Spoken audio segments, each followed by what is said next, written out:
All right, testing 1, 2, 3. All right, it seems to be working here. Need to get that mic working. You know what? It seems like it's never a dull moment, right? Anyway, Chris Franks here with Texas West Capital. It's a few minutes after 11 a.m. Central Standard Time here on Tuesday, the 25th of October, 2022. Coming at you live from just north of Houston. Sitting on the lake. Man, had some rain last night, but that sun appears to be coming out now. Still way too cool to be jumping in the pool, though, unfortunately.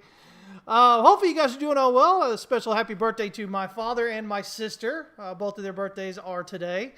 So they're kind of special. They get a little shout out there. How y'all doing? You guys okay? You paying attention to what's going on in the market? Trying not to listen to everybody else? I mean, you know, I don't mean that like just listen to me. Don't listen to anybody. What I meant was, you know, again, something I've really been working on trying to get everybody to understand is that, you know, everybody looks at the macro and they say, okay, well, this is what's supposed to happen. And as long as the macro stays that way, that's what we would expect, right? The problem is the macro doesn't stay that way, right? So macro expectations are expectations until they're not anymore, right? Until the macro changes, right? The thing is, you don't know the macro changes until the end, right? And that's why you have to pay attention to other things, right? So, you know, paying attention to things like interest rates and bond yields and, you know, all these different things. It's a little bit extra, and a lot of people don't really understand how it works. And even those that do, many times, you know, we're clouded, guys. You have to understand, just as human beings, we tend to herd. We have biases based upon the way we believe things should work, right? Rarely ever is the way things work. It's not just in trading, guys. Religion, sex, politics, whatever, right? It just is what it is. That's why we don't talk about them things, right? We want to keep our friends, which is kind of sad that, you know, we lose friends just because we don't necessarily think the same way in terms of those things, but it is what it is, right? So here we are as traders, and we sit here, and, you know, people are out there many times. They you know, they've been doing it longer, so you kind of defer to them because, you know, you're coming in newer, right? But again, the problem with fundamental analysis is that it rarely works out the way that's expected, right? And we're talking about people that have advanced degrees in economics and stuff like that, right? You have PhDs. I know it's fun to make fun of people, right? That's what most of crypto Twitter and the rest of social media is all about, right? Making fun of people. The funny thing is, you make fun of them for being wrong, yet you know, you're rarely doing anything better, right? So, you know, always try to keep that in mind, guys. You're going to get back from the world what you put into it, right? And that isn't some crazy mystical thing. It's just that, listen, our attitude determines the things that we notice, the things that take notice of us, okay? People say, oh, all of a sudden, all these opportunities appeared for me, right? You say that, right? Something good happens, all of a sudden all these opportunities appear, right? Well, it's not that they just appeared, it's you're just now noticing them. Your mindset has changed, okay? When you have a more positive mindset, you tend to bring to you those who are more positive, those who believe in their ability to create and affect change, right? Those who believe that they can do something with their lives, okay? They're not victims. And when you have those type of people around you, all of a sudden, opportunities seem to appear out of nowhere. And so we give it names like karma, stuff like that, right? Oh, you know, karma's going to get you. You're such a jerk. Karma's going to be, and often it does, but it's not that there's some mystical force called karma out there. It's just that, listen, if you continue to act in such a way in life, life tends to bring to you what you're open to, what you're expecting. Think of it like your artificial intelligence that creates your timelines, your feeds in your social media, right? It gives you what it thinks you're looking for. Life is the same way, guys, okay? So just kind of keep that in mind, you know, so we're all biased, right? And so, you know, when you talk about things like Elliott Wave, you know, new people that have no experience in it, no real training, educational or proper training in it, right? They're like, oh, well, anybody can say whatever they want to say. Well, I mean, yeah, but no, right? Again, it's the idea that the charts have in them the information. It's what are your biases doing to help you understand or to keep you from understanding that information. That's all it is. And so most people aren't taught how to use Elliott wave properly, right? They're taught, okay, listen, 5 waves up, 3 waves back. Wave 3 is 1.618. Wave 5, is 1.618 off of wave 4, whatever. Wave 4 is 38.2 and 50% on the pullback. So you get all these rules and whatever, but you don't understand how to apply them, how to use them properly. So yeah, believe it or not, guys, and I'll tell you this day in and day out, man, everything's in the charts already. Everybody always acts surprised when the fundamental narrative changes, right? But you have to understand their narrative is based on their biases and the expectations they have. And this is very prevalent in newer traders, right? Because you don't know what's going on. And so sometimes when, you're learning about new things and it sounds like, yeah, it makes a lot of sense, right? Makes a lot of sense. And then it doesn't happen. You're like, wait, what? But that's what it's all about. That's why I tell you guys, man, just try not to worry about the fundamental analysis so much, Look at what's going on with the technical analysis. Look at the charts. Because at least you've got a chance here, right? And so if you can do that, I think you're much better off. Who's here already? Let me see here. Fibbo Swami, I can't even say your name, man. Fibbo Swani, what's up, man? Good to see you. Never lose your name, Mr. Wilkes, checking in from the afternoon there in West Yorkshire.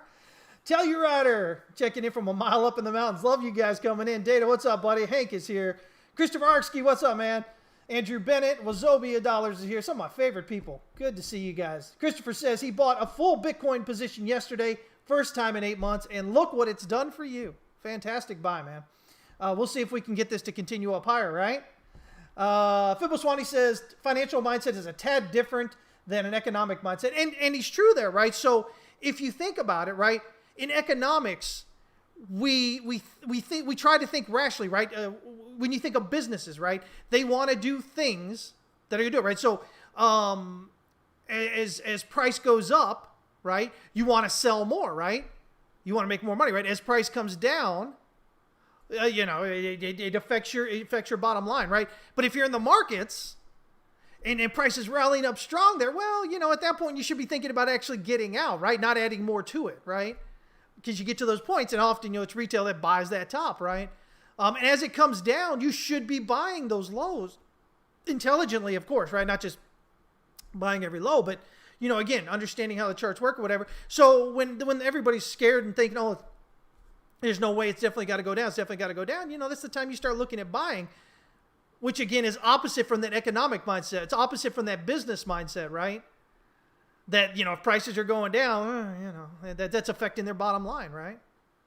But we don't think logically in the markets, right? We're bound by passion, by all these innate, emotional drivers. And that's the difficult part, guys. Listen, if trading was easy, everybody would be out there doing it. Everybody would be out there making hundreds of millions of dollars. They'd all be rich, right? And I guess a McLaren wouldn't be a McLaren anymore, right? Because everybody would be able to have one. But that's not the way it is. And so if you are open to understand that maybe things aren't happening the way that you think they should, if you're open to go, you know what? Maybe I don't know so much about the markets. Maybe I need to actually learn. That, I'm going to tell you right there, sets you up. At least it gives you the opportunity to be successful over time, guys. Understand what you're doing here. 95% of new traders entering the market are out within 90 days, and they lose absolutely everything they put in the market, and usually more. They usually add along the way. This is what you're up against. This is the reality of trading, right? In the grand scheme of things, very few traders actually make a living at this. Very few of y'all are out there making it 5 years, 10 years, 20 years, 40 years, okay? So you have to think to yourself, well, crud, maybe I need to take a little bit more seriously. Maybe it isn't just as easy as saying, well, I can get into the market, so I know what I'm talking about, right? I'm telling you guys, being humble about that is where it begins. If you guys can do that, and it's difficult for most people to do, but if you can do that, you're going to give yourself a leg up to go on, okay? Let me see here. Who else is here? Bamboo, what's up, man? Good to see you. Christopher, you're not sure why you had the confidence to buy that full Bitcoin? Maybe charts will show. Well, I mean, again, it's either going to go up or it's going to go down, right? I see a lot of new traders coming on there, or, and again, what I mean by new traders, guys, novice traders, amateur traders. It's not derogatory in any way. It's always meant to mean somebody who is not yet consistently profitable. That's all I'm talking about, right? Now, people, unfortunately, it hurts their ego to be called a novice or an amateur, especially if they've been in the markets trying to trade for years, right? But the reality of it is, if you're not consistently profitable, if you are not building that wealth, over time, consistently, then you haven't caught on yet. You haven't figured it out yet. So the important thing is to recognize where you are and go, holy crap, okay, so I'm not where I think I want to be, where I want to, tell everybody I am. I'm actually here. And then it gives you the ability to let go and to open your mind and to be open to these new ideas that you may have been just kind of shoving off before. And somewhere in that is going to be that ability to move on and do those things that you haven't been able to do yet, okay? I'm telling you guys, being humble as a trader is one of the biggest things, right? And most people don't do it. I still try to learn something new about trading every week, guys. I try to learn something new. I've been doing this over a quarter of a century. I like saying that because it makes me feel really old. It blows my mind every time I say it. But, the big change, the point at which I started becoming more profitable was what I just said there. When I said, you know what, maybe I really don't know what the heck I'm doing. I need to really study this. I need to sit down, be more open-minded, start reading these things. And ever since then, I look at every time somebody's got some new idea about how to trade, man, I jump in there, I'll buy it, I'll go through it. It doesn't mean it works, but maybe there's something that I can derive from that will help keep giving me this better understanding of the markets. All right, and I think y'all should do that too. I think it's the way you do it, guys.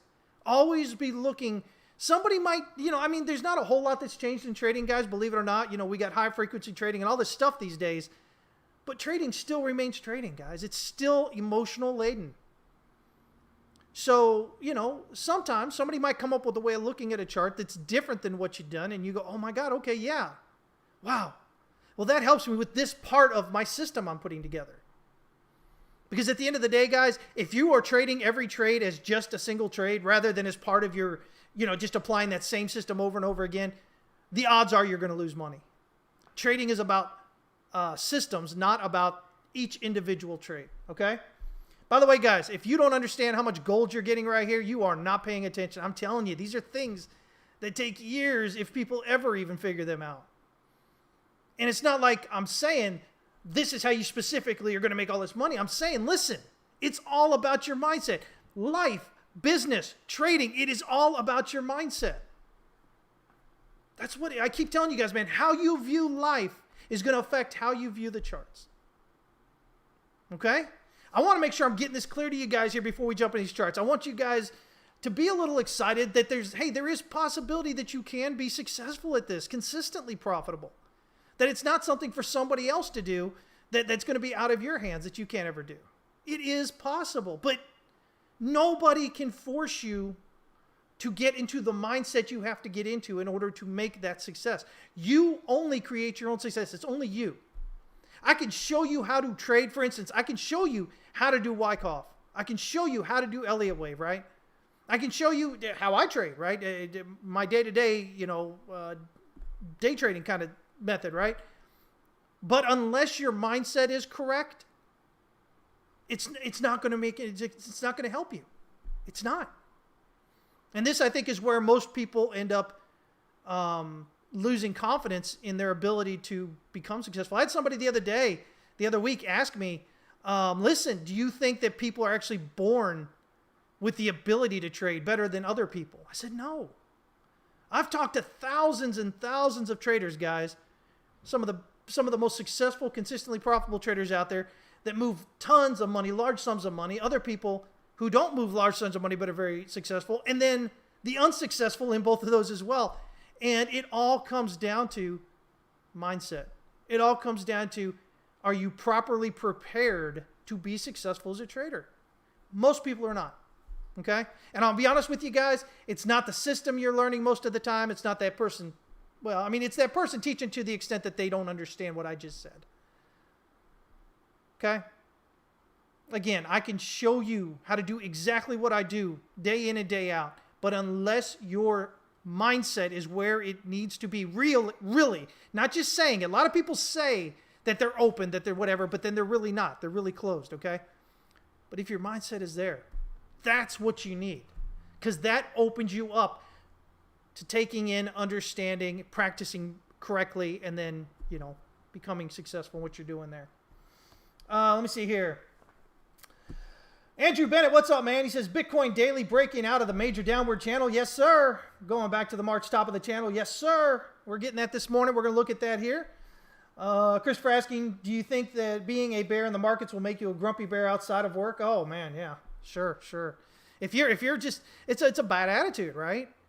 If you're, okay, I guess you mean, if you're bearish? Yeah, no. I think if your default position is bearish rather than trading, okay? So bearish is not just shorting, right? Bearish is this internal acceptance within you that says, man, the markets are just going to go to shit. And what does that mean? Well, that means, hell, if it does, that means we're all going to lose everything. Politics are going to go to crap. Everything's going down. The end of the world is here, right? And so that's going to affect, that's going to affect you negatively outside of the chart, sure. But you don't have to be bearish like that, right? I know crypto Twitter especially likes to throw around in these novice traders, right? Like to throw around the words bearish and bullish and bears and bulls, and the problem is there is this emotional connections with these words. So if you identify yourself as bearish, the odds are while you associate yourself with that word, the odds are your general outlook, not just in the charts, in the markets, but in life, is a lot more negative, okay? And remember, like I said at the beginning, if your outlook is negative, you can't possibly notice the opportunities that abound around you. It's all in your mindset, guys, okay? Hank says, exactly, stop blaming the government, TradFi, and MSM, right? Let me see here. Andrew says, Bitcoin daily, Adam and Eve bottom, double bottom still in play. Yep, we'll take a look at that. Philip, yo, what's up? Jonas, what's up, man? Frank is here as well. Kimosabi says, I've been trading for years and I still rarely know what's going on. Doesn't stop me from profit.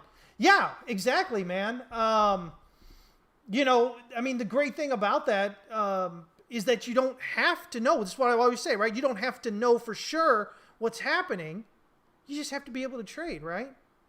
And trading comes from, local moves and narratives with, clear validation and invalidation levels, and then proper risk management. Guys, if you can do that, you don't have to know what's happening. Okay? I know it's a tough thing, I know, for a lot of new traders, right? Until you get doing it and you notice that. Let me see here. Ryan says, 298th day of buying at least $50 of Bitcoin a day. Man, oh man, I'll tell you what. If we rally on up to 100 grand or more, that's going to pay off pretty dang well for you there. Let me see here. Let me see. What has got here? Kind of catch up. By the way, guys, here's the thing. I see a lot of people talking about certain altcoins or, legacy markets and all these things. And they say, oh, man, it looks like, like we've got this bottom in here. It's going to go up. But then they say, oh, no, but Bitcoin's got to go further. Well, how much sense does that make, guys? I mean, just generally, right? If you believe that altcoins are bottoming and rallying up, why in the world would you think that Bitcoin has to go further? Bitcoin is the leader, right? Rising tide lifts all ships. Bitcoin is that tide, right?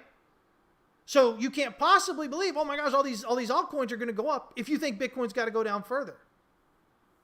Best you have is a little bounce locally for them, right? Just some things to think about, guys. And again, Ethereum as well, right? The Ethereum chart looks even better than Bitcoin, right? Then it's, second largest out there, right? So the idea is if Bitcoin and Ethereum, have potentially bottomed, why would you think they have to go further? Or if you think Ethereum's bottomed, why would you think Bitcoin has to fall further, right?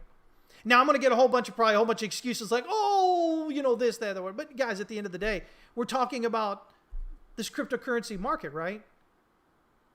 Very, very few cryptos actually work opposite of Bitcoin, right? I mean, we've had a few. We had BNB, right? coming out of 2017, right? It continued to rally up there into 2018, whatever, as Bitcoin came down. We had Link, right, which did the same thing, right? So, I mean, you've got some that show up. But in general, I mean, if you're seeing 10, 15 coins and you're going, oh, man, look, they're already bottom. They're heading up. Your default should be, well, Bitcoin's probably really kind of held up then with that. So, yeah. I'm Deuce. What's up, man? Says I was exploring the charts, saw something very interesting. The NASDAQ yearly just bounced perfectly from an all-time 38.2 retracement. Looks a lot like a super cycle wave for completion. Yeah. That's exactly what I'm looking at with these, guys. If you've been following me for years, I've been warning about about this ultimate top, right? This grand super cycle top. But we didn't get what I told you guys. We didn't get the blow off that we should have gotten, in November for NASDAQ, in January for S&P and Dow and whatever.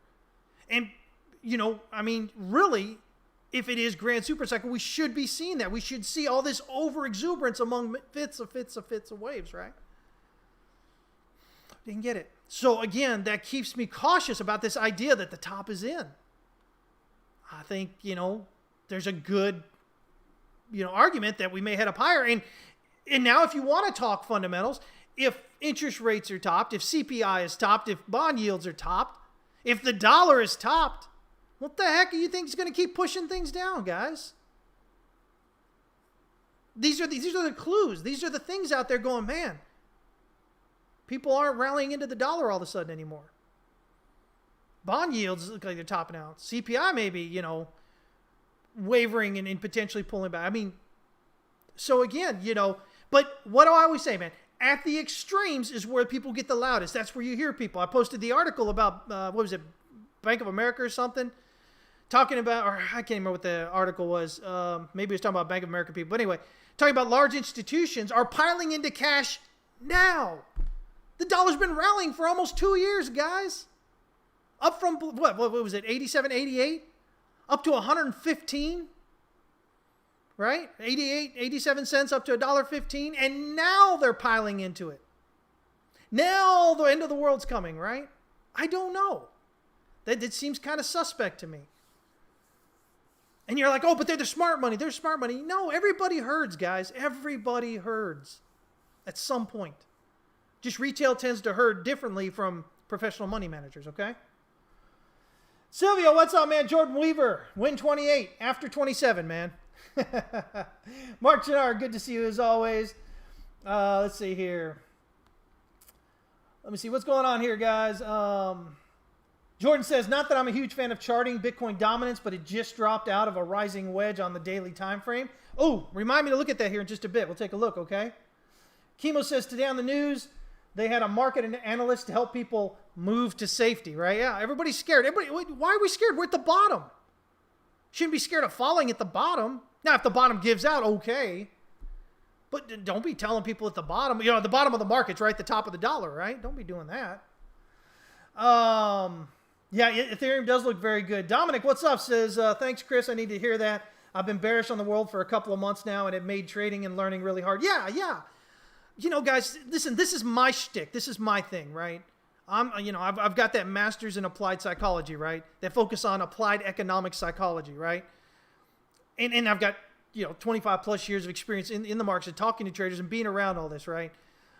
So, trader sentiment, trader psychology, this is kind of my thing, right? And then, so does that mean that every time I say something about it, I'm correct? No. Yeah, we don't know, guys. There is no crystal ball, right? But what it means is these are the things that I've noticed over all these years, and this is how they are explained via psychology, and whether, do they make sense? If they don't make sense in that way, then I tend to disregard them, right? So again, people herd, and it doesn't matter if you're the smart money, you're going to herd with other smart money. There are tons of studies out there that show this, right? So not only people herd, but people tend to become most extreme or loudest at the extremes, right? So at the tops, oh my God, this thing's going. Remember, I tell you my story about hanging out with Scott there back in 2017, right? What was it? 2 days before the top. And I came across some chart and they said, oh man, Bitcoin's going to hit 82,000 by February. That was just 2 months off. And they weren't even talking like the end of February. They're talking like beginning, mid of February, right? And I talked to this guy. I said, man, right away, just popped a message to him right away. Said, man, I just saw this. And I think I sent him a link. And I said, man, there's no way. I said, we're at the top here. I may give it another $1,000 to rally, maybe 20, 21. But I said, on some kind of pop there. But I think effectively we're at the top. And sure enough, like I said, 2 days later, we topped out and came down. But, it's those kind of things. Back in April of last year, as we hit that first top, right? Everybody was all laser eyes and everything. And I told you guys right here on the stream, and I said, man, it's not probably going to be the top, but it's a top. I said, there's just people are just too exuberant about this, right? And so that's what happens, right? So people get really loud. It can't possibly stop. And that's why you get goaded into finally joining in at the top, right? Because that pressure, all that noise is so loud. But then the same thing happens at the bottom and you're scared to get in. The problem with the bottom, though, is that you continue to not get in as it rallies, right? Because you become more and more unsure. You keep telling yourself, well, it has to get rejected. And you got all these other, mouths out there saying, oh, it has to get rejected, it has to get rejected. Again, case in point, being 2018 swing low, right? Had to get rejected. It had to drop down below that, right? Didn't. Had to get rejected at 4,000. That was definitely going to happen, right? Didn't. Had to definitely get rejected 6,000 because it went sideways for so long. Had to happen, right? It didn't. Where did everybody buy in? In June. At the top that we gave, that top range that we gave you. God, I'm kind of excitable this morning, aren't I? Let's blame it on Elliot. Blame it on the dog. Sitting over there sleeping right now. But anyway, guys, listen. All I'm trying to say is often the way that you're viewing the markets is not the way that the markets really are. Okay? I mean, I'm not trying to tell you that you need to believe me or that you need to listen to me or anybody else. I'm just saying the reality of it is in markets and in life, it's rarely what you think it is. And if you can truly accept that, it opens you up to being more mindful and noticing opportunities. Okay? All right. Matthew Bolts, what's up, man? Chris S., good to see you here. Says, real inflation in my area is 10 to 30%, while wages, 3%. People can't afford necessary living, gas, food, rent, etc. Where is the discretionary spending money going to come from for speculative investments? See, this is what I mean. But I'm not like targeting you here or anything. But this is what I'm saying, right? So you've got this whole fundamental narrative. You've got this bias in your head. Where's it going to come from, right? The best thing I can think of to tell you is what I used to hear a lot when I first came into crypto from Forex and legacy markets back in 2017. I heard a lot of when I would say, okay, well, it looks like we got a bottom forming here. Here's what we're looking for, blah, blah. A lot of what I get was, well, where's the volume? Where's the volume going to come from, right?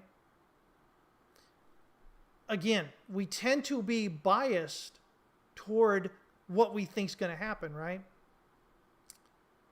And in doing that, it blinds us to the reality that what happens, right, is going to happen, whatever it is, that we don't necessarily know, right? So I don't have to know, for instance, where that discretionary money is going to come from, right? I don't have to know. I just have to understand that it's possible that I wouldn't possibly know, that it's going to come from somewhere I don't know. Maybe the government starts sending out $5,000 checks to everybody. I don't know, right? We're talking about the rise in real inflation, right? But if we look at it, gas prices down significantly, right? Home prices falling, right? Rentals still slow. It's coming back. We know used cars are looking like they're about to crater, right? And we're looking at CPI, which has been wavering since the summer, right? We kind of hit that peak and it's been up and down kind of coming, right? Potentially topped. We look at bond yields. Bond yields look topped, right? We look at the dollar. So here's my biggest thing. It's not that you have to know what's going on there, but here's the thing. If the dollar is coming down, if the dollar is reversing, right? What downward pressure is there to go on those assets? Because guess what, folks? People have money still. Maybe it's not you, right? We tend to look at things Man, God, I can't believe I'm telling you guys all this stuff, right? There's so much great stuff here. But here's the thing, guys. When we view things, we tend to view them through the lens of whatever we're at, right? Or the people we're around. Remember, God, who was it that said you're the product of the 5 closest people around you, right? So if you've got 5 people around you, and they could be great friends and lifelong friends and all these things, but if they're at this other level, this lower level, right, in terms of maybe money, job, stuff like that, right? And you're hanging around them, even though you're at a higher level, you're still going to feel what they're feeling, right? And it makes it hard to imagine that anybody's got money. But here's the thing. We've had easy money for over, a decade now, right? Tons of money coming in. It's there. Where's the money coming from? Your big guys got it, right? And what I tell you guys, the retail does not buy the bottoms, right? Your big guys buy the bottom. It goes up, and finally retail gets in. So if your big guys are buying the bottoms here, right? Potentially, right? I can't guarantee it's the bottom, but let's say this. And if they're buying it, right? And because they note that maybe CPI's topped out, inflation's topped out, bond yields topped out, dollars topped out, and everything's going to start reversing, but they got the cash, so they go to buy, right? They buy, it goes up and up, and those things continue to come down, and then your retail is feeling more comfortable, has more money to potentially spend, right? So then retail jumps in later. I mean, so, again, it's this idea that we tend to have this fundamental analysis because a lot of people are very loud out there about it, right? And it makes a lot of sense, but that fundamental narrative is only as good as it lasts. It's only there for as long as it lasts. And most people aren't aware of when it changes. See what I'm saying? So that's why fundamental analysis is difficult, because you're always going to be playing catch up. You're always going to be behind the 8 ball. You're always going to be trading defensively. And so you'll say, damn, I wish I had gotten in Bitcoin at 17,500, 18,000, right? 20,000. When you finally pile into it at 50 or 60 or 70,000, right? So, trading, investing, these kind of things, it's all about, you have to have a narrative. You have to have some idea of, okay, well, what's it going to do? It doesn't have to be fundamental. It could be for the charts, right? But that requires that you then have clear validation, invalidation levels and proper risk management. But these are the keys to making this happen. But most traders don't want to spend the time dealing with them. They want things to happen now, right? They don't have time for all the little details. They just want to buy in and watch that thing rocket up, right? So yeah.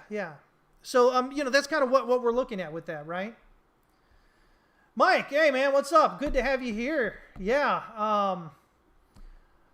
Guys, I mean, again, it's just, yeah. See, Chris says my rent, food, gas has doubled. I don't have extra money for fund travel yet, alone investments. Same with electricity. Yeah. Dude, I mean, I know, okay, so I'm, at a different level, financially, or, than you are, but I still notice electric rates, right? I notice, here in Texas, I think electric rates have doubled since last summer. That's crazy, man. It's huge. That's huge, right? So yeah, I get it. But again, your mindset is your particular position. You're like, and you can't fathom, where's this extra money going to be? How is this money? Where's this going to come from, right? And that's the thing, right? Because you're in that situation. It's hard to imagine anything else, right? But the reality of it is, money is out there. Lots of people have a lot of money. And they're sitting in, if they're smart, they've been sitting in cash at least since, end of last year, beginning of this year, right? If they're smart. Most people weren't, though. Like I said, they're piling into cash now. You see the articles, right? But yeah, I mean, and I realize maybe that's not the explanation that you want to hear. I get that as well. It's hard sometimes, right? But that is the reality of the situation. I mean, that's kind of what's going on there. We take in just those things that we can understand ourselves from our experiences, our particular personal situation. I can take this out of trading. Many people, when they start businesses, they charge like a lot lower than they should for their service or whatever they're doing. And again, it's a product of, well, to me, this seems expensive, right? But if you're honest with yourself and you go into the time and effort and whatever skills that it takes you to do whatever you're doing, the time it took you to perfect those skills to get to the point where you could create something that you could sell, stuff like that, right? It's often your prices should be a lot higher. But new business owners, struggle with that. And then they end up going out of business because they can't stay in business charging those cheap prices, right? I make no apologies for what I charge. I make no apologies at all, guys. Listen, you got a guy that's got 2 master's degree and a law degree and 25 plus years in the markets doing this, right?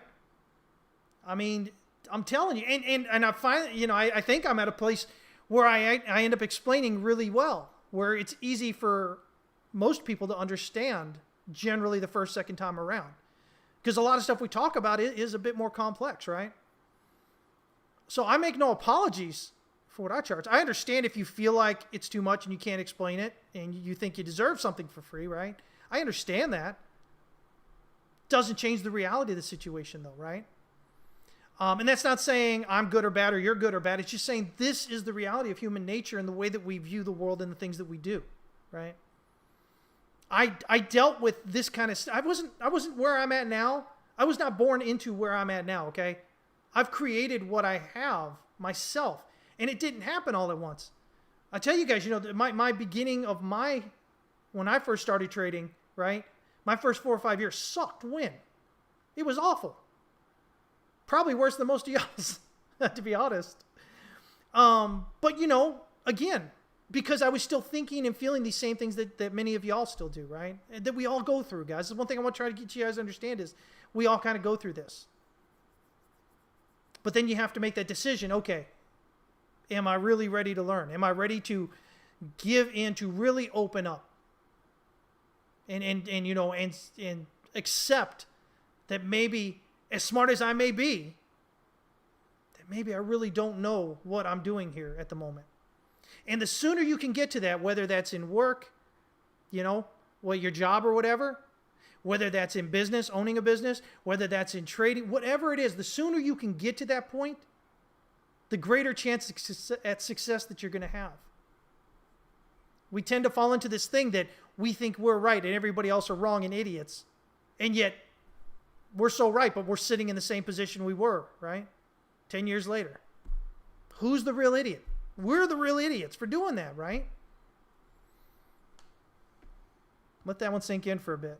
It's for most people, when I talk to traders about this, for most of them, that's the point that sucks. For most of them, that realization, that acceptance, that sucks. But man, life is so much better afterward, right? Like Gate has been saying recently, everyone is waiting for capitulation in stocks. It already happened in bonds. Wake the... Yeah. All right, guys. Here, so I'm sorry. We'll get into charts now. It is what it is, man. Again, if you're here, I take it seriously that you're here. And I want to give you real actionable stuff, right? And the things I talk about are the things that most people don't talk about, at least not to any specific degree, because they don't understand it, right? So hopefully this helps. All right. So here's what I wanted to show you guys. So this right here, again, is the dollar index futures, right? So as you guys know, we usually look at the DXY chart. Doesn't have volume, right? Because we're looking at just the weighted averages, blah, blah, blah. This is the DX1 exclamation point. It's the chart on the ICE exchange. You can trade dollar futures. This is what this is, okay? So it's the same thing as the DXY, just gives you volume, right? And what do we notice? You've got a high, right? So you've got this rally up. You got this rally up here, right? Boom, hits here. Spike of volume on the breakdown, right? Travel down here. We catch support right at this previous area of resistance, right? Okay. Rally back up. What happens when we get to this previous area of support here, right here, right? We get hit with almost that same amount of volume, right? Boom, comes down, okay? Comes down, drops down to this little bit higher. We had this support here. Now we're dropping to this support, okay? Rally back up. What happens here? Look at that volume. Huge more volume than what you had previously here at the top. Now we break down through that low there, right? So what is this saying? This is the market telling you, listen. They're going, man, listen. You tried to come up, I'm going to slap you down. Market is not interested, right? And neither are the big players, right? The market, market was interested here. Big player slits up and said, move, boom, supply coming in, right? Comes up, market says, well, no, I want to try again. But look, there's not a lot of conviction in this, right? There's not a lot of conviction in this. So they step in again, from here, here. It said, I told you, stay down. Boom, throwing a ton more, right? Boom, comes on back down. Again, we see volume expanding here again as we're breaking down below our swing, below this local support here, right? So again, the market is all about testing. We're testing the market, right? The bigger players are testing the market. Is the market ready to reverse yet? Is the market still bullish? Are they still bearish, right? This is what's going on in this area, right? So we get up here, right? Almost this 115 level here on the futures, the dollar futures, right? Big bit of volume comparatively comes in, right? Where was the last time we had volume of this size?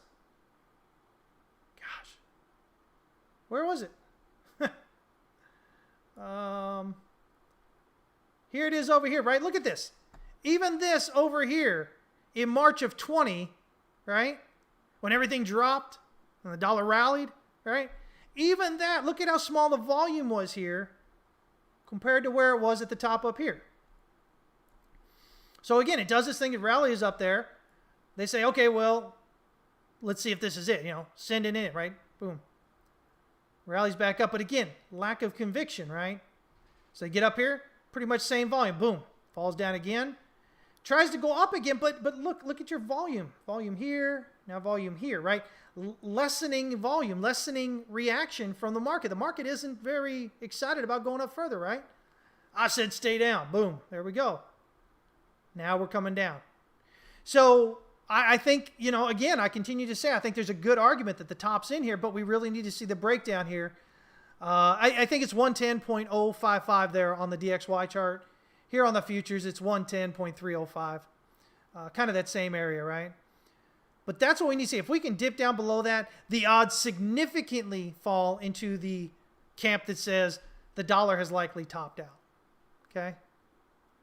If we do break out ahead there, here on this chart here, we can probably look for a target up here around that 117.825. So basically 118, which is maybe even 120 there on the DXY chart, which is what we were talking about, right?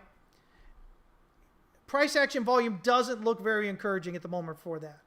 And here's the thing, again, talking about macro narratives. Forget what everybody's telling you about China and recession, all this other stuff coming in there, right? All you do is look at what's going on with the dollar. If the dollar's breaking down, this is our risk-off asset here, dollars, right? Treasury, stuff like that, right?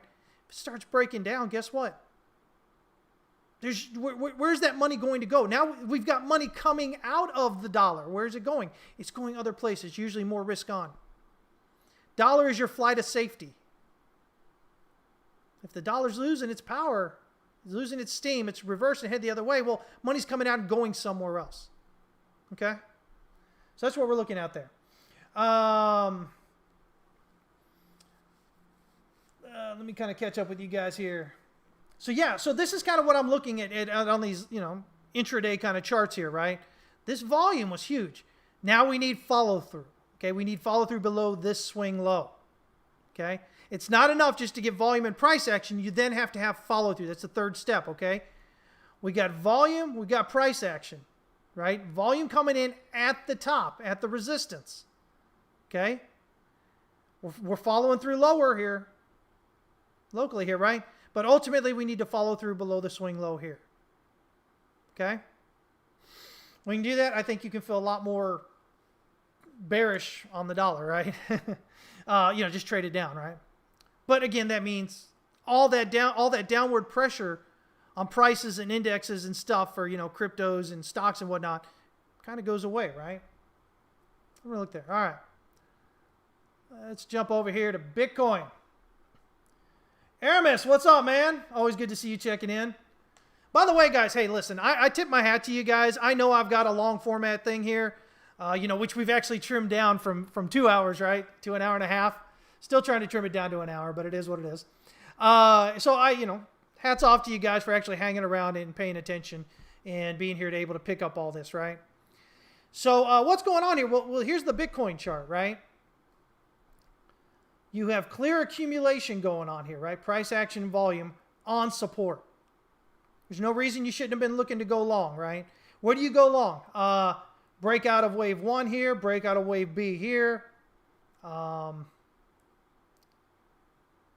I can do this here. Descending resistance here. You could even have pulled descending resistance here. You'll notice at all these places, this is where you start getting, see how these candles start expanding? You see how that volume starts expanding? That's what you're looking for when you're breaking out through the resistance, right? So multiple areas you could have got in, but the thing is you should have gotten in, right? At least to this area up here. Look at what we did. On the 30-minute chart here, we hit that descending resistance. That was the channel resistance. I forgot who it was talking about that earlier, right? So there it is. And so then we rallied and broke out here. Right now, if we look at this as a 1-2 here, well, we got 1, 2, 3, 4, potentially 5. 3 may be done here, right? So we go here, we measure this out, and we say, okay, we got 1, 2, 3, 4, 5 waves up, A, B, C back, right? And we look through here, 1618 right around here, right? Look at almost exactly where we hit before we pulled back locally. What did I tell our subscribers, right? When this happened, I gave them an update, right? I said, listen, we hit here. If wave 3 is done, it makes sense, right? Then we're looking for this pullback, wave 4 here. We'll look for wave 5 target up, right? I said, if we continue breaking out through here, I said, then we're going to look at that minimum expected wave 5 target right here around this 200% extension. As we started getting up to that, I told them that. But then as we broke out there, I said, listen, here's the thing.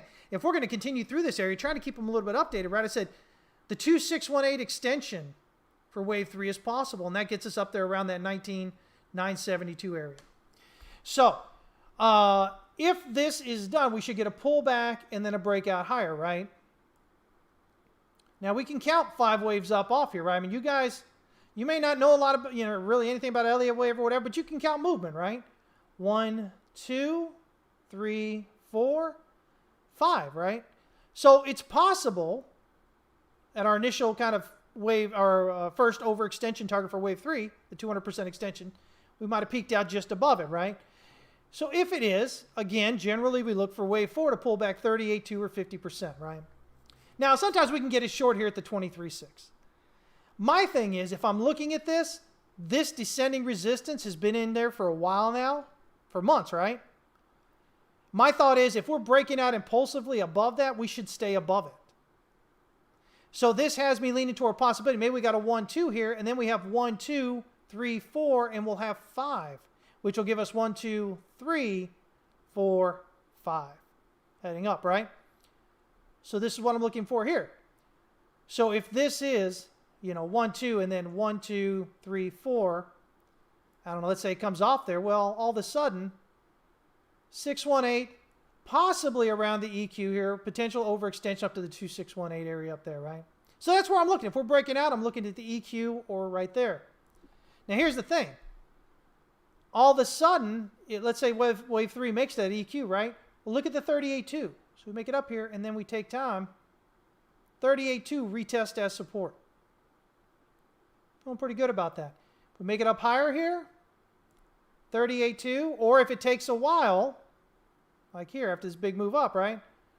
We could even see 50% over here tomorrow, right? So we have 3, 4, 5. Now, my thought is this is kind of taking a bit there on that movement, right? So I think I might expect more like a 3 and then a sharper 4 and then a 5 up, and then we can take some time. So that gets us, a circle, wave 1 of wave circle 3 up here, right? And by the way, notice if we do this, right? Look at that 1618 right there around the daily pivot. Even if it's from here, right? 1618, almost daily pivot. So we should expect to get a pullback of the daily pivot before breaking out of it, right? And guess what? If we do that, if we get 1 up here right around this daily pivot, 1, 2, and then 1 of wave circle 3. So we'll get 1, we'll get a 2 on that pullback. It'll be wave 3 of wave circle 3 on that breakout. Significant area resistance, usually it's a third of a third or a third of a third of a third wave that breaks this out. So, not saying that's what's definitely going to happen, but if I'm looking at it, and again, I'm creating narratives based on chart price action and what I know would generally be expected in that situation, that's what I do. And then we look for here's validation and validation levels, right?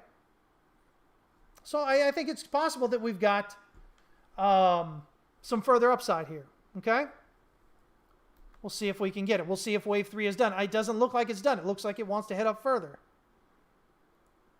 1 hour, we're topped out here in overbought on Stoch RSI. We're up pretty high here, 85 or so there on overbought on RSI. Oh, look at, there we go. There we go. By the way, this is this 1 hour supply structure here. That's what this blue is. Man, look at that. So as I'm talking to you, here we go. Man, yeah, people want to buy this right now.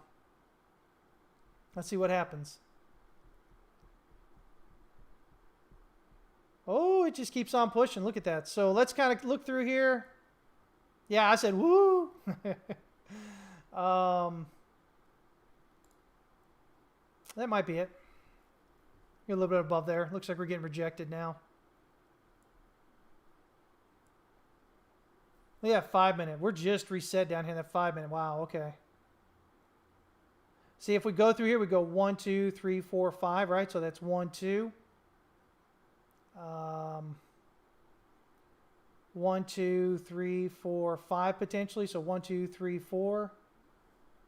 1, 2, 3, 4, 5. So 1, 2, 4, 5, 3, 4. But see, even here, unless this is a triangle, I mean, basically you're looking at 1, 2, 3, which would give 4, and you get a 5 on the breakout higher there, right? I don't know if we can get a triangle. Let me see. Well, maybe. We can go 1, 2, 3, 4, 5, and that gives us, this would be a thrust, right? A thrust out of that triangle. Makes sense. Look at the volume on this 2 minute chart, guys, comparatively. Man, look at that. That volume's huge there coming out of that. But again, everybody buying at the top, right? And then you've got, so what does this tell you? This tells you, yeah, you got people buying, but it also tells you that there's a lot of selling going on, a significant amount of selling. Otherwise, you won't have this volume. Remember, volume is not just selling or just buying. In order to buy something, you have to have somebody sell it. In order to sell something, you have to have somebody buy it, right? This is the culmination of effect here. So when you see these big volumes here on this chart, all it tells you is there's a lot of selling and a lot of buying going on. Okay? Now, there's ways to look at it where you can say, okay, what's, is it market buying or market selling going on? In that case, you can tell you if it's more bullish or bearish, right? But just looking at this right here, don't have anybody tell you that, oh, it's bullish volume or bearish volume because it's green or red. It's only green or red because the candle it's associated with closed above or below its open. The same way the candles usually are green or red, okay? By the way, guys, if you haven't done it, change your candles to black and white. Change your volume to black. It takes out a lot of the emotion you're going to get from that, all right? 4 hours still has room here. Look at that. Still got room. Man, look at this 4 hour chart, guys. Is that not sexy? Look at that big old 4 hour candle took us above that swing high, this swing high here. Look at this. We broke out above this one. I mean, there you go. There's that next area right here, right? And if you're getting above this is that 24.79 and 43 cents on Coinbase. There's no reason you shouldn't be looking up here. Like in this 22.240 to 22.540 area at least. But guess what? If you're taking out this, there's no reason you shouldn't be looking up here around this 24.6, 24.9 kind of area. And my thought is, if you break out of here, you're likely going to break out of here. And if you do that, as I keep telling you guys, you should be looking up here, 30, 31,000. Because guess what? If you're breaking out above this over here, this 32,645 and 50 cents basically, if you're breaking out through that and you're closing up above that, I think for all intents and purposes, you're done. I mean, you should have been buying down here, right? If you get there, right? This becomes an Adam and Eve double bottom, right? Adam is a sharp, if it was a top, it'd be a sharp top, or here it's a sharp bottom, right? Eve is the rounded bottom. We like rounded bottom girls, right? I say things every once in a while that I'm sure just are going to get me so much hate. I don't mean any of it disrespectfully. I do apologize for what I just said there. I need to go get help for that. Anyway, all right, guys. So that's what we're kind of looking at there, right? So, I mean, in terms of the range here, look at that. We're breaking out top of the range, right? If we look at this entire range rather than just this local range here, right? We look at this big range. What do you see? All that volume coming on the breakdown and back up. Remember when this happened? I told you it looks like a spring. And if so, we should expect a rally to the top of the range, right? And that's exactly what we got. We pulled back. We just pulled back into support here, guys. All this support area. That's all we did. Here we go. So off this low here, we have a low, we've got a high, we've got a higher low, and now we have a higher high. This thing could really kind of rally. I mean, we've got these little targets here. If this thing keeps pushing, if get the other one here. If this thing keeps pushing, this gives us a 3618 target for wave 3 here at 20,000, basically 20,310. Okay? And if it goes beyond that, I want the 618 here. I want the 618 at 20,603. That's what I'm looking at. These are my targets as this continues rallying, right? But I'm actually looking up here toward these wave circle 3 and wave Roman numeral 3 targets, these higher degree targets. So I'm long from, give me a minute, guys. I think I've told everybody already, right? But let me check here real quick. Come on. Sorry, guys. Give me a minute to pull this back up here. Let's see. I am long from 19,413.50. 19,413.50. So basically this area, it was this breakout over here. So we pulled back after I got in.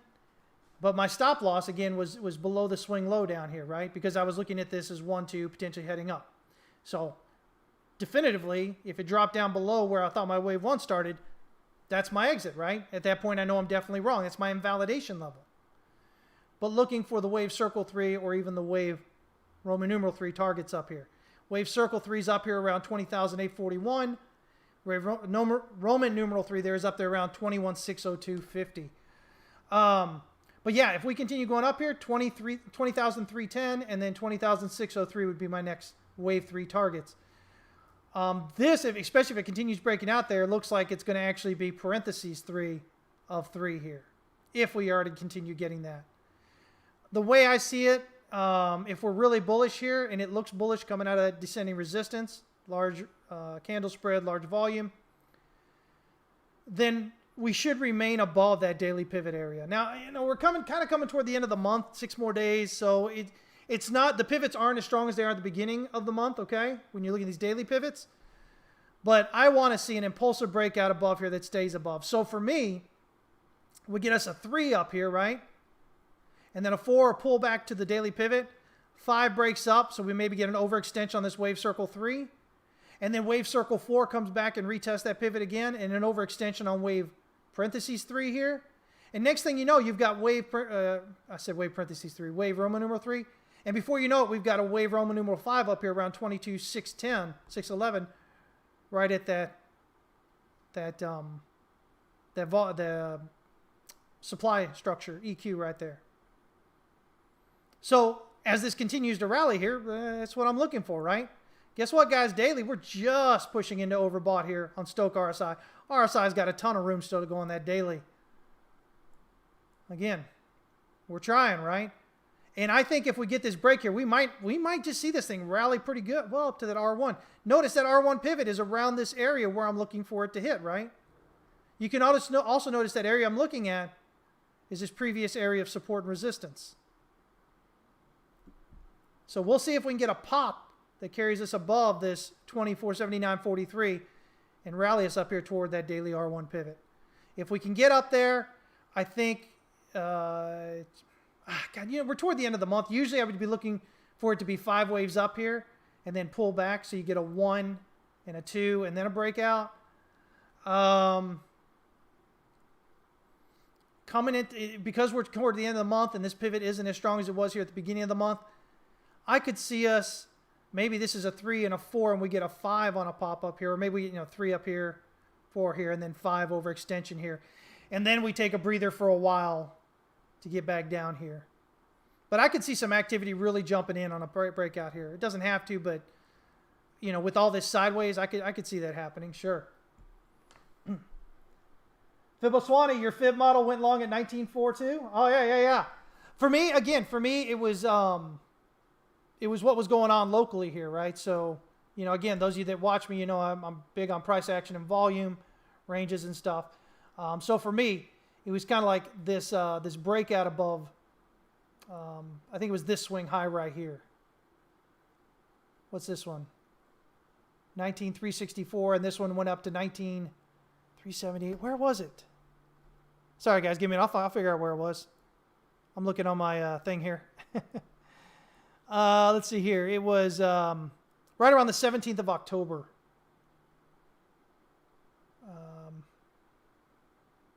17th of October. No, that's not correct. Sorry. I'll just look at the date. Jesus freaking A. Sometimes, guys, the brain doesn't work, right? Where's the date on this stupid thing? Oh, I can't find my date on this.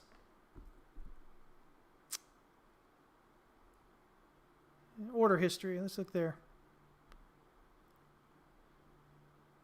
Let's see here. Holy crud, I can't see it. There it is, the 24th. Got filled on the 24th at 14:16:32, so 2:16 my time on the 24th, yeah. So it was right over in this area. And I'm using Femix, by the way, so it's going to be a little bit off of what Bitcoin is here. But, yeah, I think it might have been this one right here, this kind of, yeah, that area right there. That's what it was, because I got the pullback here going up. But, again, stop loss was down here because I was looking to get this wave circle 3 or wave parenthesis or wave Roman numeral 3 targets up there. Ooh, look at that. We hit that daily pivot, man.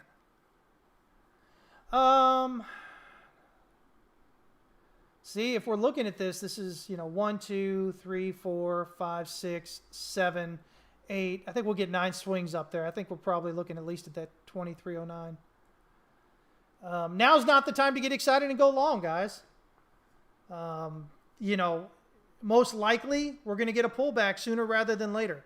That doesn't mean it can't continue just rally, but again, when you trade, you play the odds, right? And the odds are most of the time you're going to get that pullback after such a big, strong rally, okay? So, yeah. Look at the Ethereum chart. Okay, we'll do that. I'm sorry, guys, man. You know what? I think this has been a great show so far, man. I'm sharing a lot of stuff with you guys. And right as price is kind of doing its thing, which is fantastic. Oh, man, yeah. Look at how beautiful that is. Look at this. So, again, same thing as Bitcoin, right? You had the pullback on support here, the hourly pivot, right? Volume drop off, going sideways. Really strong suggestion where accumulation. At the time, if you use fibs, you had the 50 curling up toward the 100 or the 200. We're getting that break. Man, look at that. There's no reason you shouldn't have been going long from a breakout of diagonal, or at least that swing high right there, or even this one. Now we're breaking out of this now, but here we are pulling back to it, right? By the way, you'll notice my wave 3 target's up here at 1503.81, and we've hit that. So let's kind of pull this back here a little bit. We want to see, do we close above? We want to close above this, guys. This descending resistance been here since mid-August. So 2.5 months, right? You had your dip here below it, right back up into it, kind of a spring here. If you look at this, again, like Bitcoin, you've got this larger sideways here with the spring. Same idea, right? Looking for that to head up higher. It's what I told everybody. We had the range here. So we were looking for that rally back up there. We got it. We pulled back. Same thing as Bitcoin. Only pulled back to previous support, which is previous resistance as well, right? Sideways, boom, took off. So when you're trading, this is what you call a jump across the creek. This is where that volume comes in. This is your indication that accumulation is complete. Big volume, big candle spread coming through that. So now we just want to see, so the closer we can, the closer we can close toward the top of this, the better. Or even pushing up higher would be great. As always, if I'm breaking out above the pivot, I want to see a target of that R1 at least, usually a little bit above it, a little bit below it, right in that area. In this case, that would hit that 200 daily MA, right there around 1730 or so maybe. So I think it looks good at the moment. Definitely want to see follow through, but I think the setup's there. But again, guys, see, this is the thing. If you're trading, right, you should have been in here. A lot of people try to go in here, right? As you get up to that resistance. Look at where we stop. Previous area support resistance. But everybody's getting in here, right? They want to be that. So we'll see what happens here, right, guys? Mark, have a great day, man. I missed you saying bye there. Sorry about that. Let me see here. Short's getting squeezed now, 5 by 56 millimeter there, said. Let me see here. So yeah, again, guys, and this big breakout doesn't guarantee that price is going to go up, right? But with what I'm looking at, this is on this bigger picture here, say the 4-hour or, Hank's favorite 12-hour kind of thing, right? This is my range. This breakout is screaming for me, jump across the creek here. So I'd be looking for a pullback and then a breakout higher here. To me, this is a breakout. We should be heading higher here based on the same thing with Bitcoin. But now we're going to see what happens. Everybody's going to get excited now because you had the big print, right? And, again, because of that, this could continue to push up higher and higher before it pulls out. The problem is, most of the time, it's going to pull back here, and then it'll go, right? So it's going to pull back toward this previous area of resistance, right? And then get up.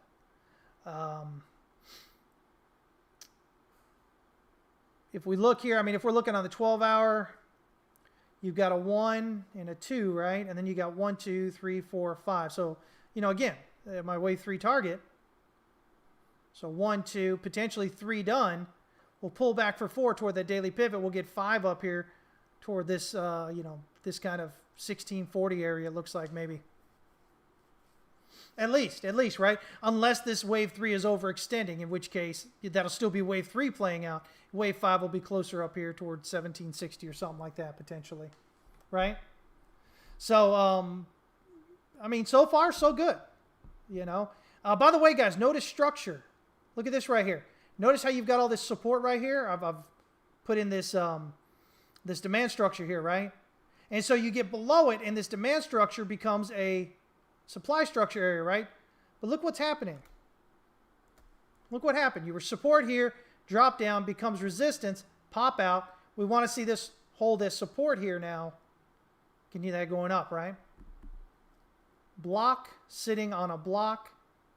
Maybe create another block back up in here, right? Let me see here.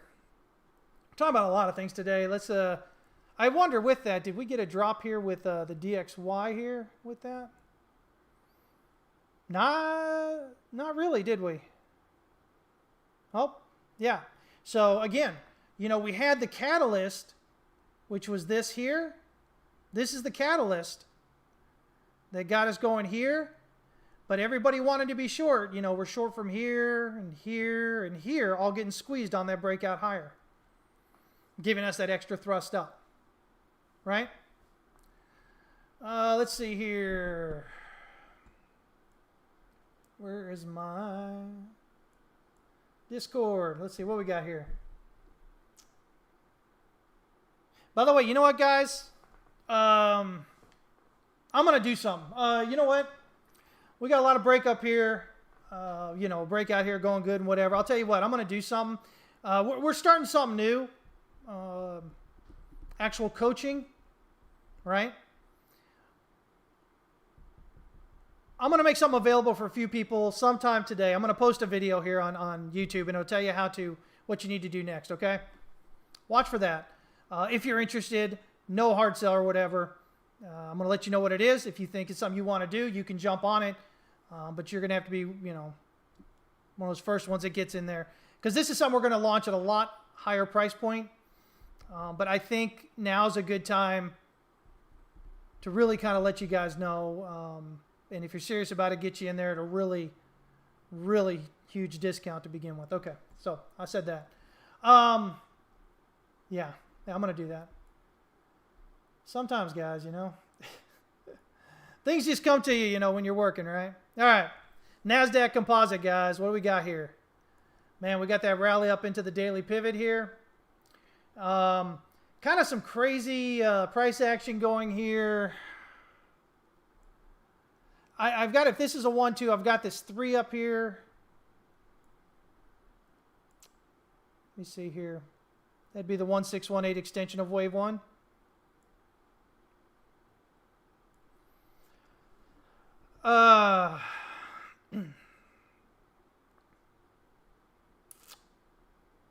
So the other possibility is this is like an ABC as a 1, 2, ABC as a 3, 4, ABC as a 5 maybe. But as you can see, it can't go any higher.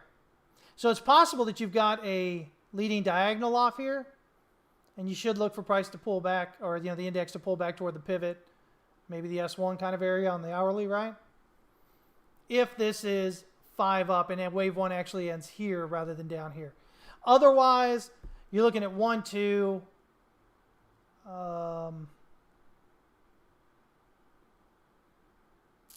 I just don't see this as 5 down. I was thinking maybe you can get like a 1 with a flat here as a 2, a running flat. Not a running flat, but just a flat.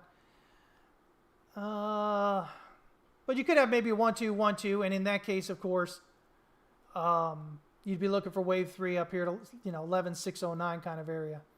So if we get rejected here, we would look for this kind of target area, and then we'd say, okay, 1 is a leading diagonal, 2 usually at the pivot, or maybe it'll drop down to the S1. And then we'll look for 3 on the breakout. If we continue to rally up off here, it can't be 1, 2, 3, 4, 5 because, as you can see here, wave 1's a little bit bigger than wave 3, so wave 5 has to be smaller than wave 3. And as we just showed there, that pretty much means it's got to be topped out, right? So if we continue to break out higher, we'll look for wave 3 here, but I think there's a good chance it's a 1, 2, and then 1, 2, looking for 3 up here to about 11609. You should see the same things. Let's see here. Jordan says NASDAQ possibly completing an insane bear trap below and back over the 200 WMA. Yeah, quite possibly, right? You can see right here on the E-minis, we've actually hit my wave 1 target. It's up here at 38.6275. We hit 38.6350, so 0.75 above it. Where's the low here? 37.9025. This one is 37.90. Okay, so 1, 2, 3, 4. We got 5 up. We look about done, right? So again, 1, 2, 3. Oh, maybe not. 1, 2, 3, 4. 1, 2, 3, 4. And we could pop up a little bit higher there. Overall, though, I've got the bigger target, the bigger wave parentheses 3 target up there at 39.5775. That's actually where I'm looking to get minimally. And this is a lot of what we do with the LA wave, guys. Sometimes your internal wave structure is not going to be very clean. So even though you mark it, trying to get an idea of what's going on, you should look for your larger targets, which is what I was doing on Bitcoin. Same thing here, guys. Fibo says the SP 500 hit his fib target. Did it hit your upside? Yeah, it hit my initial target here. Still looking minimal here. Under the guise that the bottom is potentially here. And so thinking that we should head up higher. I'm actually looking for a rally probably even higher up here toward this 4161 area. If we can get a breakout above that swing high, just above that, I think there's little reason to think we won't challenge this this mid-August swing high. And if we break out above that, I think at that point we're really looking at the possibility that we've just got maybe an AB and a short C here before we head up higher. So we'll see how we continue to go up. No guarantees yet, but we're hitting targets, which is good, right? That's what we're looking for. Now the Dow has been the stronger rally up through all this. It was stronger coming up through here, not quite as strong locally, right? You know, again, guys, some things you can do. You know, just throw your regular fibs, or I'm sorry, your pivots on, okay? Just your traditional pivots. And if you're above that time frame's pivot, and you think you're getting a pullback, you want to see it remain above that. That's your biggest clue. If we got a pullback here and it got to this area and then rallied back up, you should be pretty bullish on that. Okay. If we're dropping down through the pivot after rallying up to the R2, be cautious. Okay, be cautious because often that's a rejection that's going to send you below your support. And if you're getting below here, you're likely going to drop below here. Doesn't mean you have to, but these are just things we watch with pivots. Right? But yeah, I mean, still looking good. You know, again, guys, got this huge gap over here from September 13th. I think we need to fill that in. Well, you know, I say we need to, but if the top were to be in, we shouldn't be leaving a huge gap like that. And we've got this one up here from around August 19th as well. You know, and then we've even got this little one up here from right there around August 18th. You know, again, the reality is if we've really topped out, these should be getting filled before we head lower. But again, same thing as with the other, the other two charts. If you're breaking out above this mid-August swing high, this interior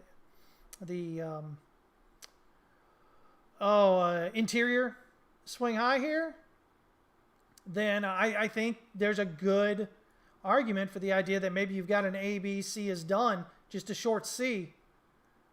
And all new all-time high coming in. So yeah. Hank says the Dow Jones cleared the daily S1 with ease. Let's see here. Oh, you mean the R1 here? Yeah. And I mean, if you're looking at this here, that looks like a double bottom, right? We rallied up, pulled back. I don't usually like the pullback into it though, but we're finding support right in this area. This is previous area support. So I might be willing to consider that potentially being a double bottom. If it is, pattern target says what? Oh, just kidding. Man, guys, I am a 13-year-old boy trapped in a 47-year-old guy's body. Okay. Again, you see how we're filling in right here? We're coming up to challenge that swing high there. Target pattern. Makes sense, right? That's right around my wave 3 target area.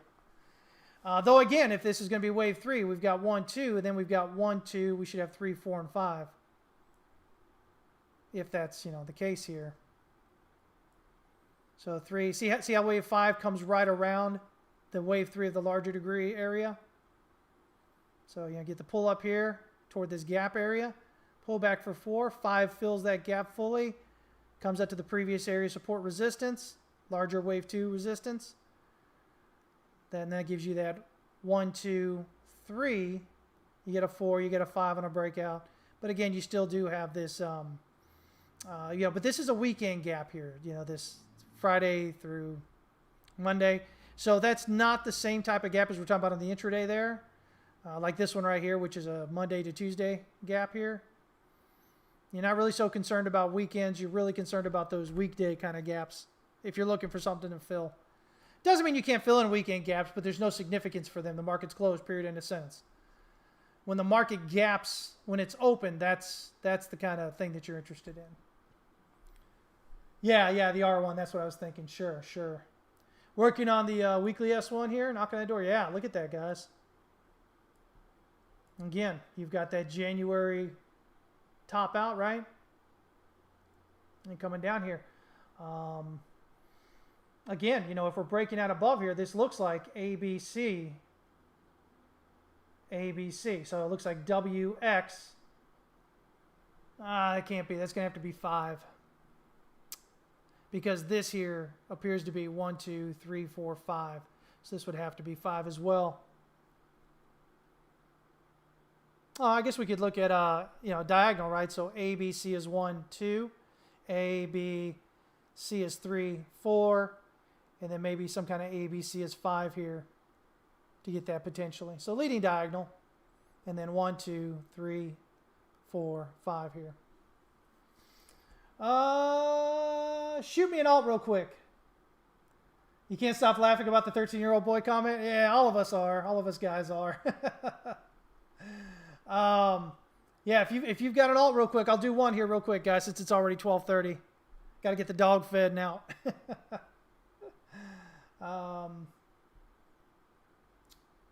OP USDT? I honestly have not even heard of that one. Are you missing a letter there? Oh, Sol USDT. I've actually got that chart. It climbed a mountain. Yeah. Let me see here. Oh, you were saying Sol, Matthew. Oh, okay. Andrew's saying OP USDT. Okay, let me do it since Andrew popped in there first. Let me see here.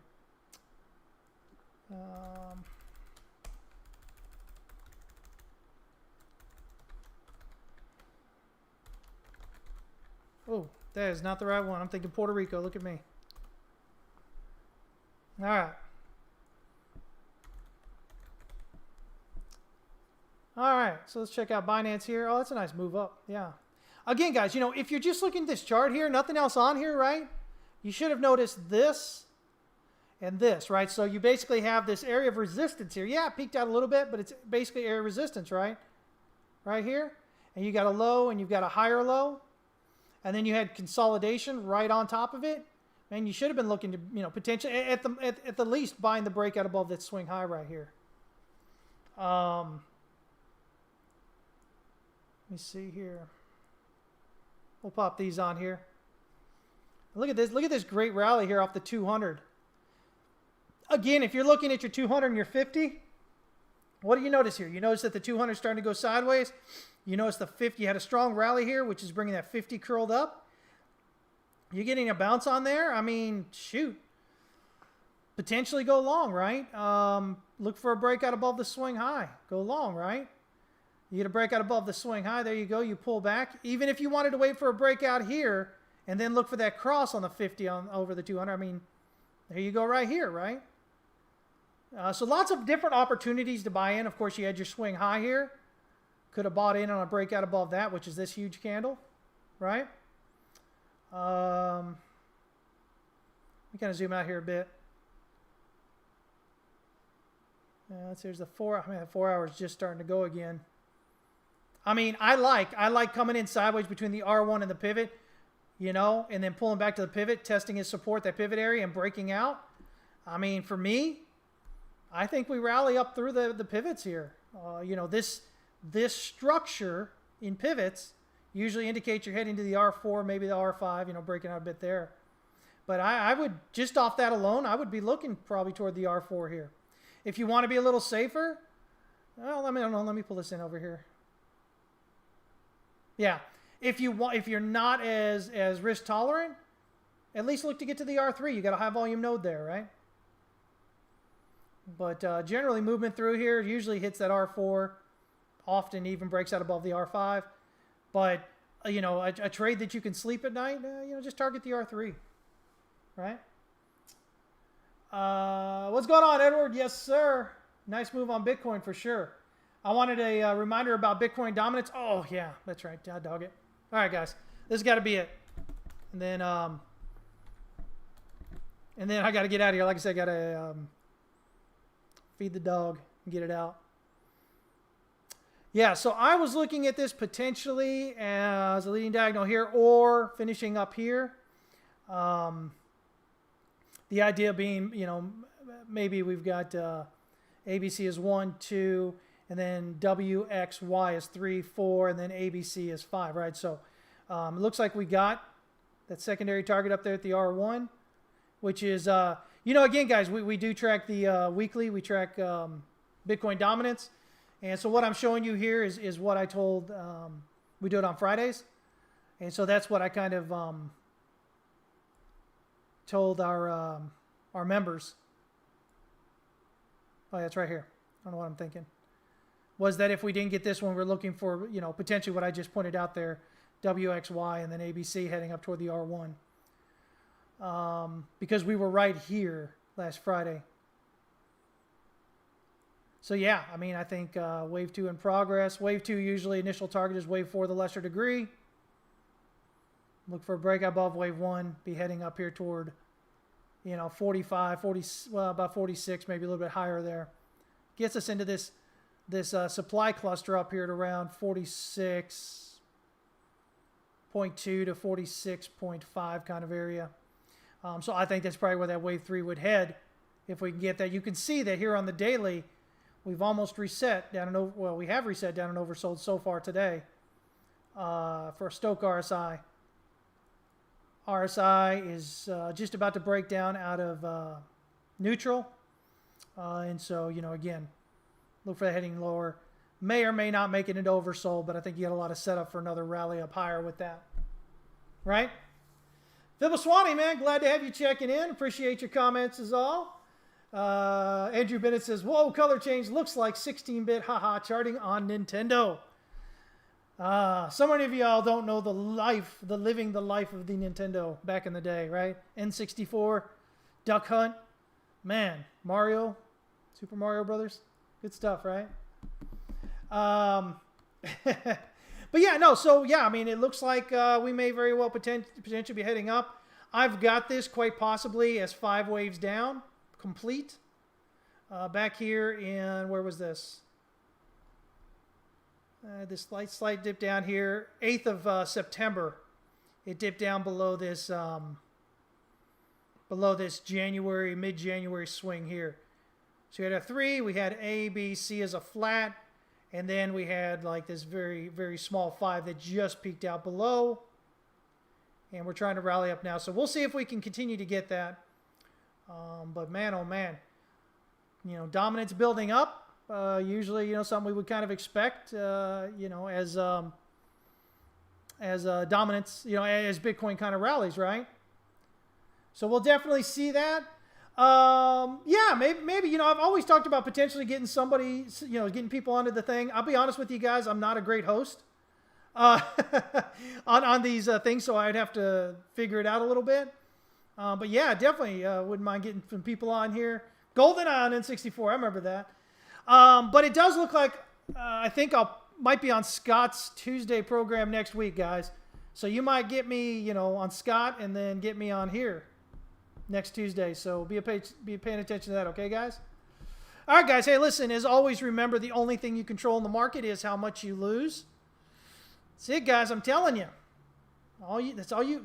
If you've got any chance of controlling anything, that's it. So every day, the most important thing you do as a trader, day in and day out, is risk management. If you are not taking that seriously, this is your wake-up call to do so. It should be the cornerstone of any trader's strategy. All right? I hope you guys have an amazing week. I hope you make lots of money. And if you don't, I hope you make few and not so costly mistakes along the way. Proper risk management, guys, is where it's at. I'll be live here again on Friday, 11 a.m. Central Standard Time. Hope to see you guys. Check in, all right? Y'all take care. I'll see you then. If you're in Discord, I'll see you guys here in just a bit, all right? Take care, guys. And gals.